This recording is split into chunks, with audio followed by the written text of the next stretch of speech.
In the heart of the African jungle, into the very center of a dense forest where few white men have ever dared to travel, we are bent upon a great adventure, seeking a tribe of pygmies, little bands of undersized men and women whose very existence depends upon hunting and searching out new shelters.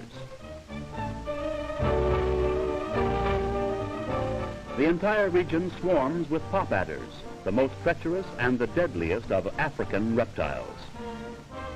The intense heat and the moisture combine to form a mist or haze. There is a strange, indescribable fascination to this most primitive scene, and especially to the giant heather. In England, it grows to a height of 4 feet. Here, it often rises to the height of 40 feet. After many days and nights of uncertain and dangerous travel, we come upon those strange and ever-restless little nomads, Africa's pygmies. They have had a good day of hunting, and we find them feasting on raw elephant meat. The carving, always an important ceremony, is done by the chief, who is always especially conscious of this great honor.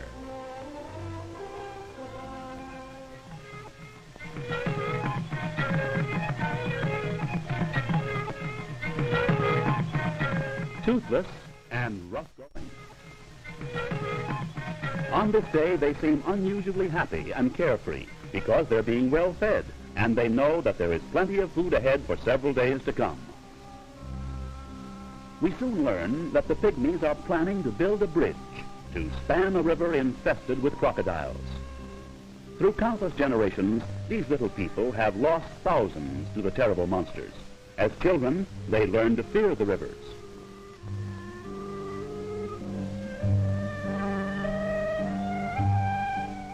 To build their bridge, the pygmies must accumulate tons of material.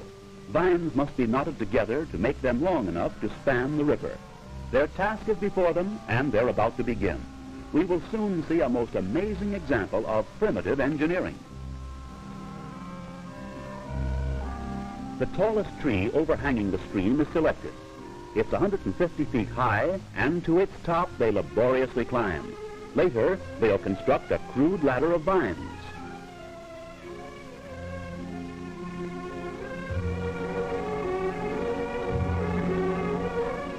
This withered little old man believes his job is to criticize.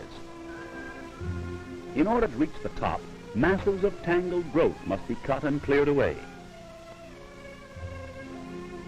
On a topmost branch that reaches far out to the middle of the river, they fasten a rope of vines, which will hang almost to the water, in which are hidden the ever-alert and deadly crocodiles. I tell you it won't work. Why don't you listen to me? Now, at the lower end of the vine, 2 loops are made to form a sort of a saddle, into which a man can fasten his legs. The pygmy who is to be the first to cross the river and carry the vine to its opposite side must have great courage, as his fellow tribesmen are preparing to literally hurl him into the trees on the far side.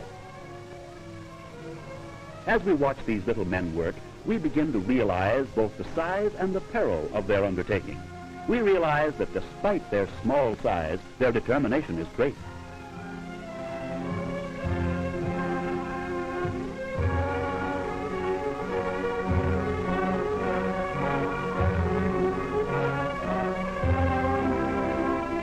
Below, the vicious beasts keep watch. Should the vine break, should something go wrong, these creatures, fast as a greyhound, would soon satisfy their carnivorous craving. Now the vine is drawn high.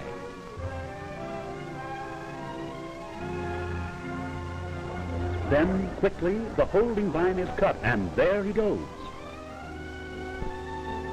But he is missed. The vine is too short. The vine must be moved farther out and lengthened.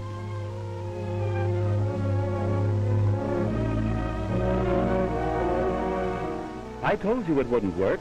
Now listen to me. Again he is pulled up high so that his swing will be greater. Truly a daring effort.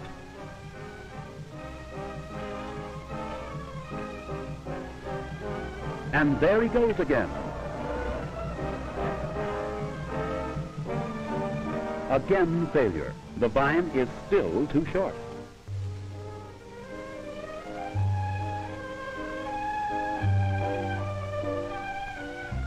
It won't work, I tell you. On the third attempt, he will carry a hooked stick to increase his reach and afford a better chance to catch hold of a vine or branch on the other side. This time he is really going up.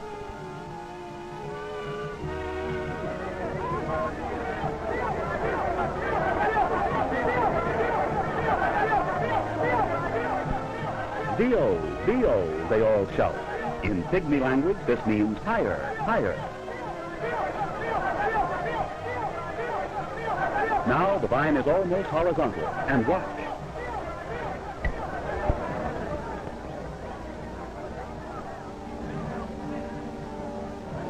And success comes to these little men of the jungle.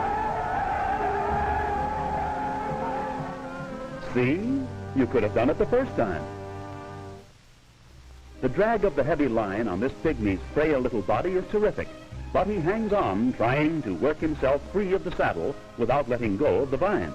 Exhausting work, and especially so with everyone below shouting orders and advice.